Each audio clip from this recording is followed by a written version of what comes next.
महिला स्वास्थ्य कार्यकर्ता परीक्षा 2023 के परीक्षा पाठक्रम संख्या 32 में किशोरावस्था में गर्भधारण और गर्भपात संबंधी जानकारी के विषय में प्रश्न पूछे जाएंगे। तो आइए शुरू करते हैं। किशोर गर्भावस्था क्या है?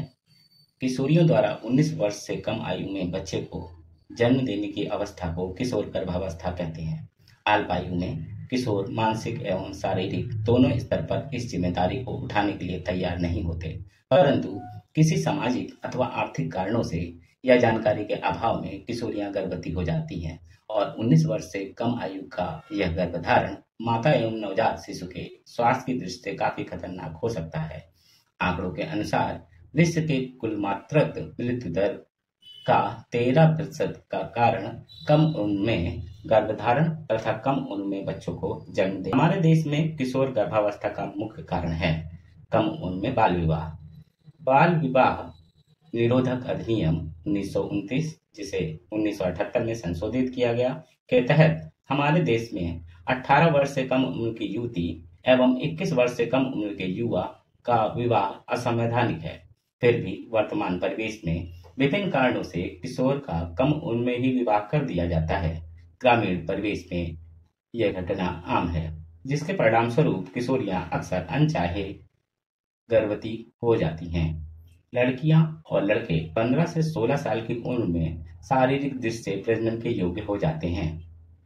अधिकांश किशोर इस खतरे से अनजान होते हैं और उन्हें इसके द्वारा होने वाले संभावित गंभीर परिणामों जैसे गर्भाधान की जानकारी नहीं होती।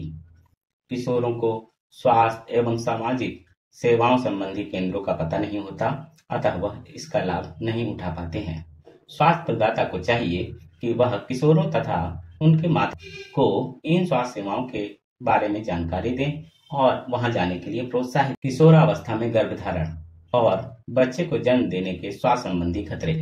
बच्चे पैदा करने में हमेशा थोड़ा खतरा तो बना रहता है। बच्चे को जन्म देने में सामने आने वाली कठिनाइयां किसी भी उम्र वाली महिला को पेश आ सकती है, किंतु 20 से 24 वर्ष या इससे अधिक उम्र वाली महिला की अपेक्षा आरंभिक किशोरावस्था वाली लड़कियों में गर्भावस्था या बच्चे के जन्म के समय गंभीर समस्याओं का खतरा कहीं अधिक होता है। आरंभिक किशोरावस्था वाली लड़कियों और वयस्क महिलाओं में प्रमुख अंतर यह होता है कि 12 से 16 वर्ष की उम्र वाली लड़कियां अभी बड़ी हो रही होती हैं। लड़की की पेल्विस या हड्डी वाली बर्थ कैनाल माहवारी शुरू होने से 16 वर्ष की उम्र के बीच 20% तक ही चौड़ी हो पाती है। पेल्विस का चौड़ा होना सुरक्षित प्रसव और बाधित प्रसव के बीच महत्वपूर्ण अंतर पैदा करता है। किशोरियों को जिन प्रमुख खतरों का सामना करना पड़ता है उनमें निम्नलिखित खतरे शामिल हैं। एनीमिया। काफी अधिक अनुपात में किशोर लड़कियां खराब पोषण के कारण आमतौर पर गर्भधान करने से पहले एनीमिक होती हैं। यदि एनीमिया का उपचार न किया जाए तो यह गर्भावस्था के दौरान और अधिक बिगड़ जाता है। गर्भपात। अधिकांश अविवाहित किशोरियों को गर्भधान बिना किसी योजना के और अवांछित होता है और जब उन्हें यह पता चलता है तो उन्हें पूरा सदमा लगता है। अनेक किशोरियां या उनके माता पिता गर्भ को समाप्त करवाना चाहते हैं, चूंकि उनके पास पैसे की कमी होती है और सुरक्षित गर्भपात कराने के विषय में जानकारी नहीं होती, तो वे अक्सर गर्भपात के लिए गैर कानूनी अयोग्य सेवा प्रदाता का सहारा लेते हैं, जो गंदी परिस्थितियों में गंदे उपकरणों से असुरक्षित ढंग से यह कार्य करते हैं। असुरक्षित गर्भपात के परिणाम दुखद हो सकते हैं। उनमें संक्रमण, प्रजनन अंगों पर चोट या यहाँ तक कि मृत्यु भी शामिल है। अन्य सामान्य परिणामों में पेल्विस में जलन की बीमारी और बांझपन शामिल है। प्री-एक्लेम्पसिया। किशोरियों में गर्भावस्था के दौरान उच्च रक्तचाप होने का खतरा ज्यादा होता है। यह बीमारियां आगे बढ़कर एक्लेम्पसिया या दौरे का रूप ले सकती हैं। बाधित प्रसव, ऑब्स्ट्रक्टेड लेबर। बाधित प्रसव, जिसे डिस्टोसिया भी कहते हैं, तब होता है जब बच्चा श्रोणि से बाहर नहीं निकल पाता। लंबी प्रसव पीड़ा, प्रोलॉन्ग्ड लेबर। जब प्रसव रुक जाता है या बहुत धीरे धीरे होता है तो इसे लंबी प्रसव पीड़ा या प्रगति में विफलता कहा जाता है। लंबी प्रसव पीड़ा वयस्क महिलाओं की तुलना में किशोरियों में लंबे समय तक प्रसव पीड़ा निम्नलिखित 2 कारणों से होती है। पहला, गर्भाशय का संकुचन तेज और दर्द भरा होते हुए भी बहुत अनियमित हो सकता है और इसलिए यह सर्विक्स को खोलने और बाद में शिशु को बाहर निकालने में प्रभावकारी नहीं होता। दूसरा, किशोरी माताओं का जन्म मार्ग या पेल्विस शिशु को निकालने के लिए काफी सकरा हो सकता है। किशोरावस्था में गर्भधारण के खतरों में गर्भाशय का फट जाना, किशोरी माता की मृत्यु का होना और समय से पहले प्रसव और जन्म के समय शिशु का कम वजन भी आता है। समय से पहले प्रसव अर्थात 37 सप्ताह की प्रेगनेंसी से पहले हुआ प्रसव, जन्म के समय शिशु का कम वजन अर्थात 2500 ग्राम से कम शिशु का जन्म होना।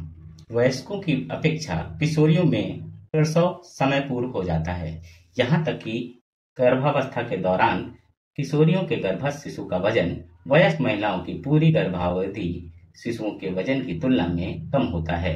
शिशु का जन्म समय से पूर्व हो जाता है और कमजोर शिशुओं का श्वसन संक्रमण और दस्त जैसी विभिन्न बीमारियां होने की संभावना बनी रहती है। ऐसे बच्चों की पहले साल के अंदर ही मृत्यु होने का खतरा बना रहता है। चूंकि किशोर माताओं को कई खतरों का सामना करना पड़ता है, इसलिए उन्हें सहानुभूतिपूर्ण स्नेह युक्त देखभाल की जरूरत होती है।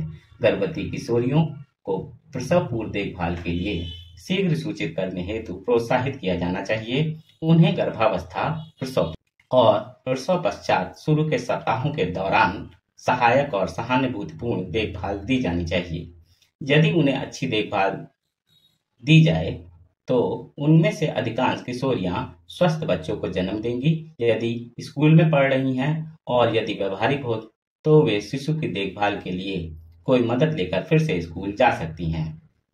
यौन की दृष्टि से सक्रिय किशोर लड़कियां की प्रजनन संबंधी स्वास्थ्य जरूरतों को पूरा करने के लिए स्वास्थ्य कार्यकर्ता की भूमिका। पहली भूमिका स्वास्थ्य देखभाल की व्यवस्था करना है, जिसमें गर्भावस्था के दौरान और बाद में प्रसव पूर्व, प्रसव के दौरान और प्रसव पश्चात देखभाल शामिल है।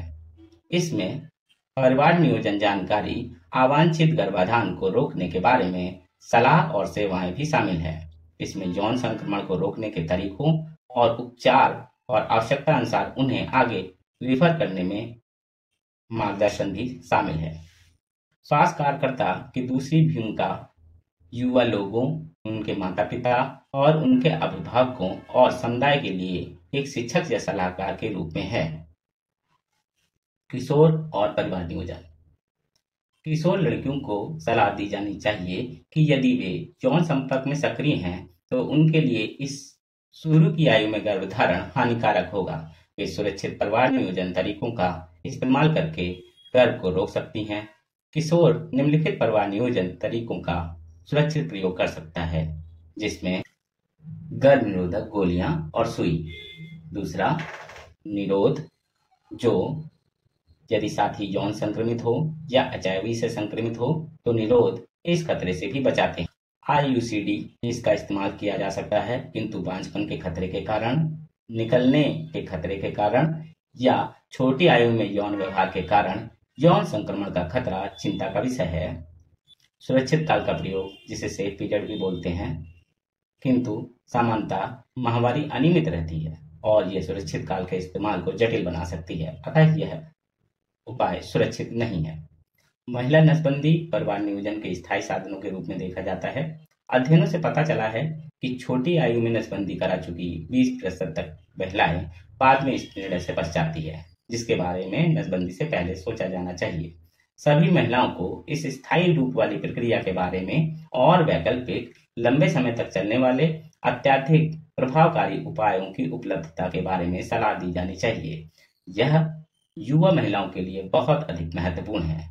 किशोरियों, उनके माता पिता, शिक्षक, धार्मिक नेताओं को यह जानना चाहिए कि इस अवस्था में यौन संपर्क से जुड़े खतरों की आशंका होती है, अतः 18 या 20 वर्ष के बाद आयु में यौन गतिविधियां शुरू करने से सबके लिए स्वास्थ्य और सामाजिक फायदे हैं।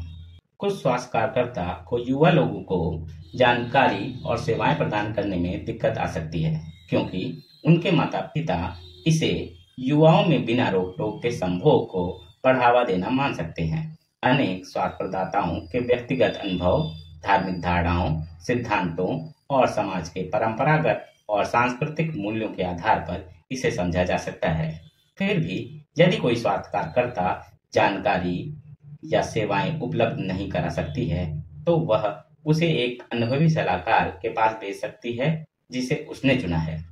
यह उस क्षेत्र के प्राथमिक स्वास्थ्य केंद्र पर डॉक्टर भी हो सकता है। आशा करता हूँ कि ये नोट्स आपकी परीक्षा के लिए उपयोगी सिद्ध होंगे। धन्यवाद।